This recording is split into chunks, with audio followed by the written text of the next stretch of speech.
Diabetes is one of the fastest growing health challenges of the 21st century. Adults living with diabetes have more than tripled in the past 20 years. So instead of depending on pills or insulin, could a change in diet be key to preventing or even reversing diabetes? The experts weigh in. The Morning Medical Update starts now. Good morning, everyone. Glad you're with us. It is Tuesday, May 3rd. Thanks for joining us here on Facebook, YouTube, and on Twitter. Coming up here in just a bit, Dr. Dana Hawkinson joins us with the COVID-19 numbers and the latest COVID headlines. Diabetes is a major cause of blindness, kidney failure, heart attacks, stroke, and lower limb amputation. Can a simple diet change help put it into remission? Our experts talk about the new treatments. But first, the CDC has issued an alert for parents to watch out for hepatitis in children. What is likely the cause as more and more kids are getting it? Get your questions sent in to us on YouTube, Facebook, and email us at the Medical News Network. You can find links to those right there on your screen. More than 200 children across the world have what's called acute hepatitis. Here in the U.S., cases are now reported in 10 states, including Minnesota, Wisconsin, Illinois, Alabama, and New York. At least 2 children needed a liver transplant. Another child has died. Joining us now with the latest is Dr. Stephen Lauer, a pediatrician here at the health system. Good morning to you. Good morning. Well, this is really unusual. So tell us a little bit about what acute hepatitis is and what you are noticing. What can you tell us and update us on? Well, acute hepatitis is, again, this has been around forever. It's an inflammation of the liver that eventually in severe cases can lead to shutting down of the liver and the eventual need for transplant. Most of it gets better. Hepatitis with the right supports from the medical system will get better on its own, but these new cases are certainly concerning. So where did this come from? It just seemed like poof, it became a headline, and now you've got parents like myself concerned. Yeah. You don't think of hepatitis with children. Help us make the connection. Well, it is fairly uncommon in kids. It can happen, and that's why we have vaccines against hepatitis A and B.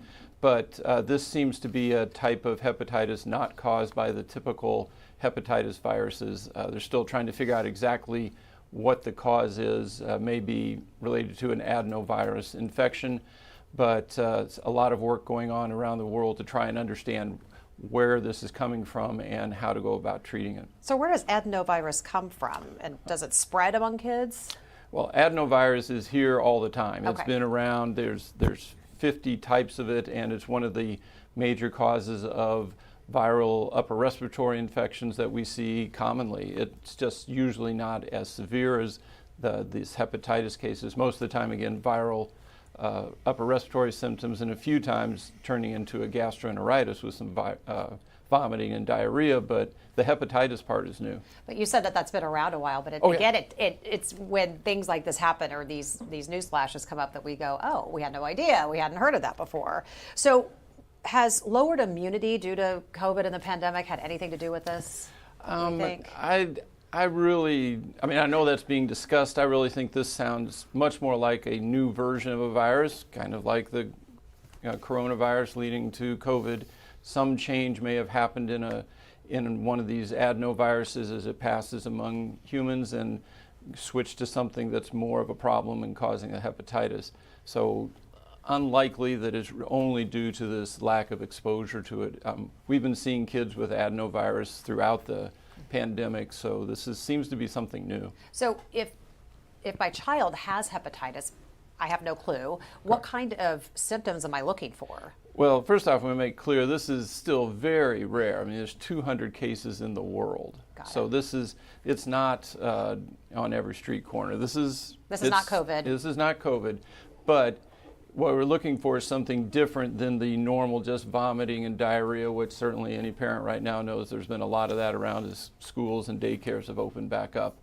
We're talking about children who are really sick, vomiting that can't stop, not eating, not doing anything, and then as their livers start to become more affected, they get jaundice, that is, they get a little yellow color in their skin. Very rare, but why would something like this, and maybe that's why you bring in Dr. Hawkinson to talk about infectious diseases in general, but would something just kind of sprouts up like that? Can you explain that, Dr. Hawkinson, why when an infectious disease or anything like this just kind of comes out of nowhere, even though it may be rare? I think there's a lot of things to that answer. First of all, there was a question of, is immunity worse because we were all wearing masks and weren't getting infected? I don't think that's the case. I think what multiple studies have shown was that really the mask just delayed these things. And then in addition to that, you probably have a higher concentration now occurring in a shorter period of time. In addition, is this just a case of better recognition of these things? And really, what is the true cause of this? Is it the adenovirus? We know that some of those cases had coronavirus as well. So I think it's a bunch of different things and different issues going on there for detection and management of all these, of when this does happen, to answer your question. So. Age group, who's it? Why the young ones? Well, that's one of the questions they're trying to find out. Again, if it is related to adenovirus, it's a common infection among children. You tend to get immunity as you get older. But trying to sort out why it's in children, the age range is babies up to 16-year-olds have been affected by it, although it does so far tend to be in younger children. But basically anybody in the pediatric age group seems to be affected. So, again, rare. We want to make sure we're using that word quite a bit, rare. But is there a way to protect yourself or protect your children from something like that? Well, it's going to go back to the same old answers that we've been given. It's, wash your hands, cover your cough, stay away from sick people. It's the basics of infection control that would have been the same of how you avoided a normal adenovirus infection, if it is adenovirus or any other infection before the pandemic. So that's how it spreads. Adenovirus spreads usually by respiratory droplets. If it's causing a gastroenteritis, vomiting and diarrhea can spread through those body secretions. But it's contaminated fluids. Okay. All right, we're going to get to some community questions here. And I think to Dr. Lauer's point, too, that's very difficult for those aged children to adhere to those guidance. Well, that was my question. Does it spread fast the way that the way COVID did? We say 200 cases now, but does it spread fast in that small age group? But we know that they're not always practicing the right infection. Yes, it can definitely spread. It's challenging to keep those kids from spreading. Say cover your cough and wash your hands, but that's how these things spread. All right, so I want to get to our COVID count. Dr. Dana Hawkinson joining us now with that. Mm-hmm. Yeah. Do you have our numbers today? Yeah. So we have 5 active infections in the hospital, 2 in the ICU, 1 on the ventilator, 9 in that recovery period, so a total of 14, but still very good as far as the active infections go. It's still in those single digits. Again, despite cases continuing to be on the rise, hospitalizations in the country as a whole on the rise, although in some states they're up, some states they're down. But again, we know that some other countries are seeing surge in cases as well. I think what we are all hoping, based on vaccination plus infection, people who have been infected and especially reinfected, that we can all keep them out of the hospital with that built-up immunity on an individual basis, but also at the community level as well. We got a question yesterday about our long-haul clinic, and we know people are still suffering from long-haul symptoms. Okay, so trying to sing Twinkle, Twinkle, Little Star. There is a study out there that says that people who sing lullabies find it easier to breathe. Any word on that? Any truth behind that? I know that, so first of all, long COVID is a significant problem. It is probably only going to get to be a worse problem. We are learning the mechanisms which cause it. We still don't know all of them.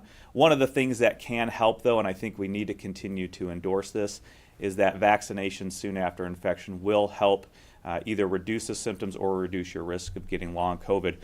That could be just one of the teaching or coaching elements that is done, especially for people who have autonomic dysfunction. We heard about that story when people are standing up and they get lightheaded or they're getting dizzy or their heart's beating. They have techniques to help improve that. This may be just one technique to help improve in centering yourself. We know that brain function is linked to heart function. They are all linked to each other, and so doing that may just be one technique to help calm the system down. But we know things like that are taught for helping to reteach your body, especially in those people with those autonomic types of dysfunction. Well, and we know that long COVID is such a mystery, so who knows? I mean, people are trying everything, so maybe that did work for someone. Yeah. Okay, South Africa's latest surge, possible a preview to the pandemic's next chapter. What are your thoughts on that? You know, I think it's so hard to say. Every country is different. Different communities within those countries, different populations in any specific area. We know that the United States is different. We know that they identified Omicron, they've identified a B4, B5 variant. So I think it's very difficult to say, and I think, we do have now vaccination immunity. We have those people that have been infected or reinfected who are still surviving, who probably have some immunity. Again, I think what we're looking at when we talk about this now is we've shifted from just cases to hospitalizations. But we know as cases increase, we have to expect some sort of level of hospitalization increase. So I think it is different. I think it's too early to say exactly what's going to happen. But we know the virus is out there circulating. It continues to circulate. We know that there's increasing rates of cases and hospitalizations around the United States. We have to see what that brings. But I think the most important part is these vaccines continue to be effective against all these variants and reducing your risk of hospitalization, severe disease, and death if you are up to date with your vaccination. And so that is what we have to continue to endorse, because what we really want is for you or your loved ones to stay out of the hospital, stay out of the ICU. The other thing that we have now, we have a probably abundant supply, mostly around the nation, I would expect, are those antiviral drugs. And right now, Paxlovid is tier 1 or a preferred item to use as an outpatient. Paxlovid is the oral pill. The other preferred agent is that IV remdesivir. It's a little bit more difficult to get, but I think around the nation, our supply of Paxlovid is much better now. So taking Paxlovid, being vaccinated, all those things will help reduce your chance of coming to the hospital, and that's really what we're looking for. Tanya wants to know, could hepatitis be the sequel to the coronavirus infection? And your thoughts, and then I want to ask Dr. Lauer as well. Yeah, I think that's difficult to say. I think, are we talking about the hepatitis that we are seeing now that is being identified in children? I think that's difficult to say. I mean, we know, just as Dr. Lauer said, adenovirus, if this is the cause, this has certainly been implicated at this point in time. We know adenovirus has been around for a long time. We know we are always very concerned about adenovirus in our BMT population. Dr. McGurk and his colleagues, we test for that when the need arises.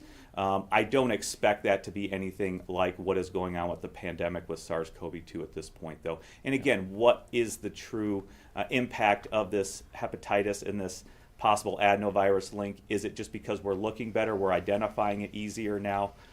So I think there's a lot of differences and discrepancies between the two. Dr. Lauer, far-fetched, or?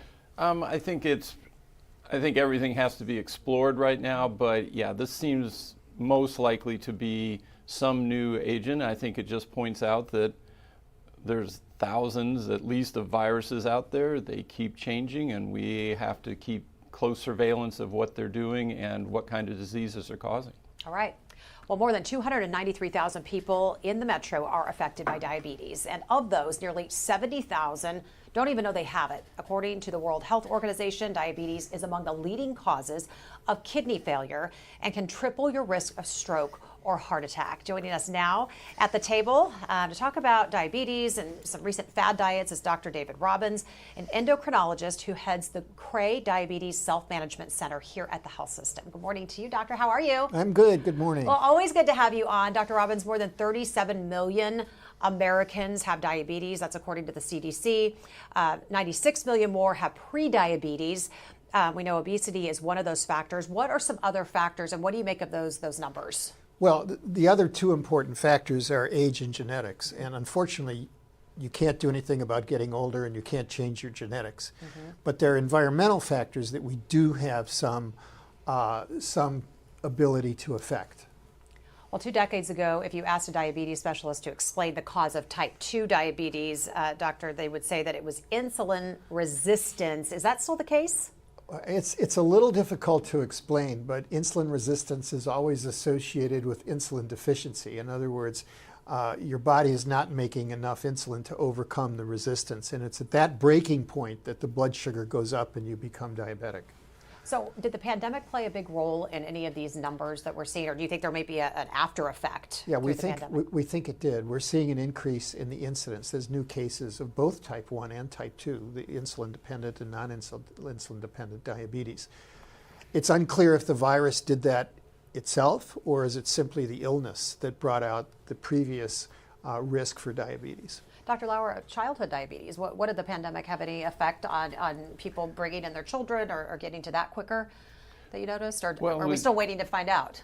There'll be a lot more to come on it, but the concern is that with the not seeking care as much over 2 years, and especially the lack of activity, sitting around the house, just more and more eating, and the part of it that is due to weighing too much, having too much weight on your frame, that we're seeing has increased, and so concerns that down the line that will lead to increases in diabetes. Just compiled onto the problem. Yep. So, Dr. Robbins, we know that insulin pills help, but so does a good diet. A recent article published in the Daily Mail says that there's a new game-changing diet that can reverse diabetes through a dramatic weight loss or a drastic 800 calorie a day diet. That sounds really drastic. Tell us if this is truly a diet that would work or even be healthy for someone. Talk us through that. It's the diet du jour.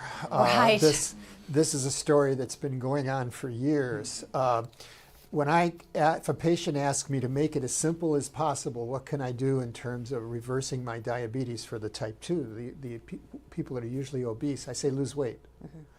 Any diet that's hypocaloric is going to cause a marked improvement in the glucose, the blood pressure, and the lipids. So I don't particularly care if it's high protein, low protein, high carb or low carb, but if you're spending more energy than you take in as food, your diabetes usually gets better. So just do the math on those calories and the activity. What about reversing type 1 or through diet helping type 1 diabetes? So diet does not reverse type 1 because by and large the damage that's done to the pancreas through the immune system has been irreversible. Diet is important in controlling the blood sugar so that insulin will work properly. Having said that, we've just had a drug approved by the Food and Drug Administration that seems to attack the immune system and slow the development of type 1. We also have a company in California that has produced stem cells that act like insulin-producing cells, and we at least have one individual now who has been insulin-free for several months after getting these cells. So we're on the cusp, I think, of seeing some of the things that may end up being the cure or prevention. Dr. Lauer, I have to bring you in here. You know, I see you in the hallway, and I'm always like, how do I get my kids to eat better? So I'm going to bring you in because that's what we're trying to do is help kids so they don't come and they're not having to be on pills long term and they're not developing type 2 diabetes. What are the conversations you're having with parents, and what is some of your best advice? Well, it's one of the answers or results of many studies in the adult world especially is that changing how people eat is extraordinarily difficult. So while there's all these diets out there, things you can do, that's after the fact. What we're trying to get to with parents is good, healthy eating habits right from the beginning. As kids start eating at that 6-month visit, how do you really introduce the whole idea of healthy foods, healthy diets from the beginning so we don't have to be doing this catch-up work in the adult world and trying to fix damage that's already occurred. And I always tell you that it's not easy. You need to move in. No, you need to move in with us because it is not an easy thing to do. But you're right. But trying to do it later is twice as hard. Twice as hard, and it's just the everyday thing right from the beginning. And again, one thing we've talked about, the whole worry about my kid isn't eating enough. They'll eat enough. They won't starve themselves. So good healthy food on regular schedules, and then working with them to help them make those smart choices when they're young so that when they're 20, 30, and 40 years old, they continue to make those smart diet choices. I've listened to your advice because I always said, oh, you missed a meal or you fell asleep before dinner last night, so you missed your meal last night, so now you got to eat more today. And so stop worrying about missing meals. Nothing's going to happen. It's the kind of meals they're having when they do make it to the table, right? They're pretty smart. They will not starve themselves. If they're not hungry, they're not hungry. And one of the biggest problems we have, I think, overall is people getting used to the idea they should eat when they're not hungry. That's, it's one of these core things we have to get around is like, you eat when you're hungry, when your body is saying it needs calories. and not, as Dr. Robbins says, just overdoing it and taking in too many. Well, and you and I talked the other day. It was I can't make you eat, but I can certainly control what you do eat if it's bad stuff. Right. My kids don't make out my grocery list. I do, right? So I got to take the responsibility. All right, Dr. Robbins. Another study: controlling blood sugar may improve response to exercise training. Familiar with that? Yeah. So it really is a fundamental part of type 2 diabetes to exercise. And having said that, when I say exercise, people think, oh, he's talking about running a marathon. In fact, low-level exercise, walking upstairs, housekeeping, parking your car at the farthest part of the parking lot, improves insulin sensitivity and lowers the blood sugar. Conversely, there are diabetic patients who perform in marathons, triathlons, and they very carefully control their diets so that they have a balance between how much sugar they're using in their muscles and how much sugar is available. And so we like to talk about that because there really are very few limits to what a person with diabetes can do if they get the right tools and they're so motivated to do it. Any new treatments? Anything on the horizon that we should know about? Some hope in the future? We have some exciting new drugs coming out in diabetes that are really mechanistically new. And the holy grail of diabetes has been to have a drug that both causes weight loss and improves the blood sugar and lowers the risk of cardiovascular disease. We have some of those now which are less potent than we would like, but we have some that are very close to final development and approval by the Food and Drug Administration, that patients are losing between 20 and 40 pounds a year and having dramatic drops in the blood sugar. So they really seem to be doing what we would like them to do. I want to get to some community questions because we've got a few good ones here this morning. Joe Ellen wants to know, with regard to age, genetics, and diet, how would you rate each out of 100? For instance, so work the numbers. So like is it 50, 25, 25? Just wondering what your take is on those three factors. Let me tell you a little bit about the Pima Indians in Arizona. In 1955, Elliot Joslin visited the Pima Indian Reservation, and of the 10,000 Pimas, he found 5 who were diabetic. If you go there now in 2022, 70 to 80% of the Pimas are diabetic and 90% are obese, and their genetics has not changed. Mm-hmm. So this is a dramatic, it's a dramatic demonstration of the effective environment.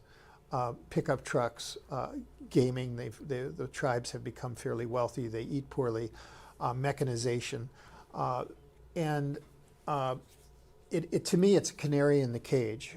It's not just the Pima Indians, but our entire population that's going through this change where we don't have the exercise in our normal routine, we have excess calories, and we're all susceptible to this.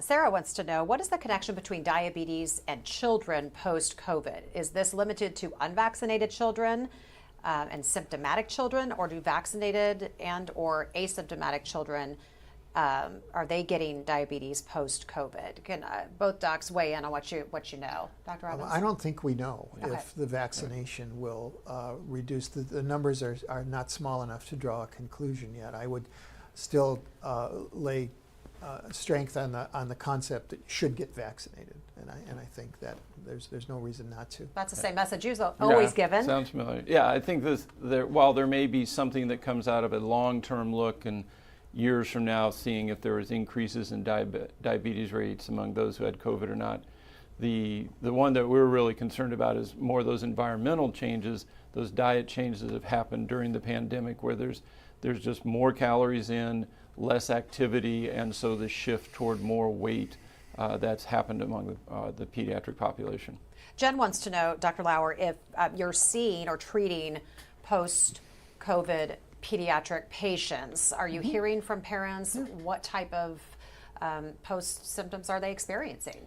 Yes, there are some patients that we're seeing who they continue with a wide variety of things, like Dr. Hawkinson referred to, some of the dysautonomic symptoms where they're dizzier, they're more fatigued, maybe some heart rate changes. It's not very specific, but it can be, in some cases, as in the adult world, quite debilitating.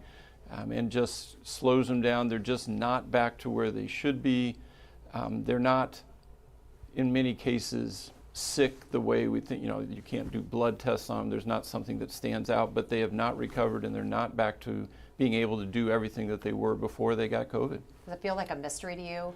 It's just like you're treating a new ailment. Well, I think actually this is something that's been around in some version or another for a long time. There's been a lot of, different syndromes after other viruses where people just or thought of as kind of vague symptoms, not very specific, but they're definitely not able to do what they did before. They're tired, they can't do things, and that seems we just have to a be coming name for it along now because of COVID. You're saying we have long COVID, but you're saying that there have been long haul symptoms from other things. Correct. Makes yes, sense. This is something that comes up after many viral infections. All right, Dr. Hawkinson, I got a couple questions for you. Isaac wants to know, any thoughts from Hawkeye on the relapse cases after taking Paxlovid? Should people be masking and staying home on Paxlovid? I think you still, regardless if you're on Paxlovid or not, I think you still have to adhere to the guidance of being home, isolating for those 5 days, and then you can go out with the mask for the other 5 days for that total of 10 days. So I don't think taking Paxlovid affects the isolation guidance that I'm aware of.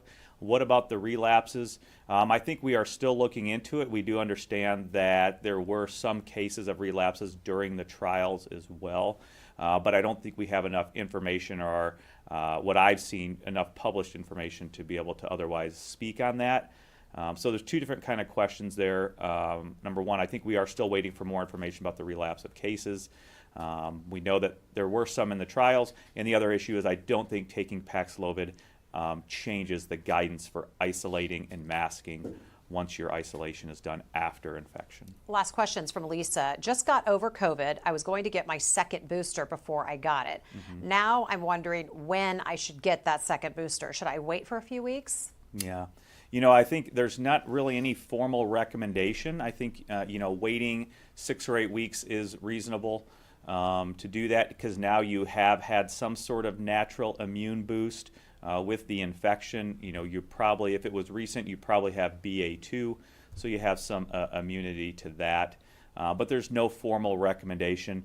If you wanted to wait probably 60 days, 8 weeks-ish, I think that would be a reasonable time to wait.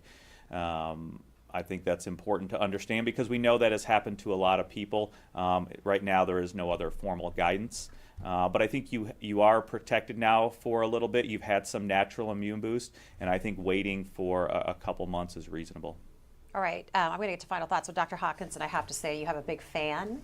Yeah. I found your #1 fan online my this mom? morning, Cammie. Oh. So she wrote a very, very long, lovely message about you. And she was actually up here as a visitor the other day, and she thought she saw you. And she didn't know if she should just run up to you and greet you as her new best friend. But she's been watching all along, and she said she kind of sits in silence. But she said, thank you for all you do. I just wanted to pass that along to you. Well, thank you. Yeah, I'm always roaming the halls doing my other job of treating patients. Yes, you are. And it is okay to come up to you and say, hi, friend, That's right? Okay, Yes. good. All right, Dr. Robbins, thanks so much. It's always good to hear from you, see you, and great to have you on. Final thoughts from you. Well, I'm an eternal optimist, and one of the things that patients with diabetes with type 2, the adult form of diabetes, don't sometimes understand is that it's both usually preventable, and in many cases it's reversible. But the longer you wait, the less your chances of getting rid of it. So if you go in, they tell you you have diabetes, it's not time to despair. It's time to put the pedal to the metal, to get into an exercise program, get into a weight loss program, and understand that there's a high likelihood that if your diabetes doesn't go away, it's going to get much better and you're going to be at less risk for complications. I love that positive message. Be your own health advocate, pedal to the metal, get after it, take care of yourself. Dr. Lauer, final thoughts? Well, on that one, I'd say the best way to avoid any chronic disease is to never get it. And so again, for parents really now hopefully coming out of the pandemic, back to those really healthy eating habits, getting your child used to good, healthy food choices early on so that down the line they don't have to see Dr. Robbins. That's right. Good to see you. Thank you so much. Dr. Hawkinson, final thoughts from you today. Yeah, again, I think it still goes back to vaccination, continuing to get those boosters if you're up to date. We had a good question about vaccination after infection. Looking back now, you can certainly wait. I said 8 weeks, 2 months. Certainly the CDC would say possibly even wait 3 months, or even possibly wait till the fall. So again, it is some gray area there. Just kind of continue to stay with us. But if you wanted to wait for that 8 to 12 weeks before getting that booster, and by that time we're almost going to be into the fall, it may be a reasonable time to get it anyhow. So I think that would be good to understand. And of course now we're going to have a lot of probably increased cases. So we'll see how that affects the population as a whole. I love this hospital. My phone was ringing, and it was the health system. It's your office telling me that I'm overdue. I got to get my kids in to see you. That's right. You're all over it. All right, they can't wait to see you. All right, I will be calling them back after the show, I promise. Well, May marks Testicular Cancer Awareness Month. About 1 in 250 men will develop it in their lifetime. Although it's somewhat rare and usually successfully treated, urologist Dr. Jeff Holzberlein is passionate about helping men avoid it if possible, and shares the top 3 things he wants men to know. The first thing we'd like men to know about testicular health is that we want them to feel comfortable and know how to do a self-testicular examination. We feel like it's critical to teach young men how to do that, just like we teach young women how to do a breast exam. The identification of an abnormality in the testicle early on is really critical towards having a diagnosis and early detection. The earliest warning sign of testicular cancer would be the identification of a mass in the testicle. The vast majority of those masses that are detected are actually not tender. So it's a little bit confusing to many men because they think if there's no pain associated with it, that there might not be anything wrong. But we want to make sure that young men know that even if there's no pain associated, but they notice that their testicle's enlarging or has a mass in it, they should seek medical attention. As far as testicular screening goes, it really is important that all men between the ages of 18 to 40, when they see their physician, should be having a testicular examination by their physician. The second thing we'd like men to know is not to be embarrassed about it, to make sure that they feel comfortable talking with their either physician or their medical professional, so that if they do identify something that's abnormal about their testicle, they can get that seen quickly. So I think the way that we break the stigma, like so many things, is early education, right? Is making sure that at a young age, men are taught that first of all, self-testicular examination, and not to be embarrassed about it. And I think a public awareness about that as well is very useful. We've done a great job with that in women's health and in breast health in particular, but we need to do the same thing in men's health.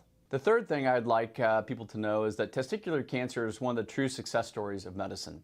It is one of the most highly curable cancers that we treat. Across all stages, the cure rate is over 98%. So even if you are diagnosed with testicular cancer, you should know that your chances of being cured are extremely good. Great reminder and great message. Thanks for being with us today. Don't forget you can always catch our shows anytime on Facebook, YouTube, and on Twitter. Everyone, have a great Tuesday. We'll see you back here tomorrow. Cystic fibrosis is the most common life-limiting fatal genetic disorder. Join Dr. Steve Stites this Wednesday as we show you the science behind the leading CF drug, Trikafta, and share news of a new trial investigating gene therapy. Subscribe to our morning medical update and open mics with Dr. Stites podcasts. Now, everywhere podcasts are available.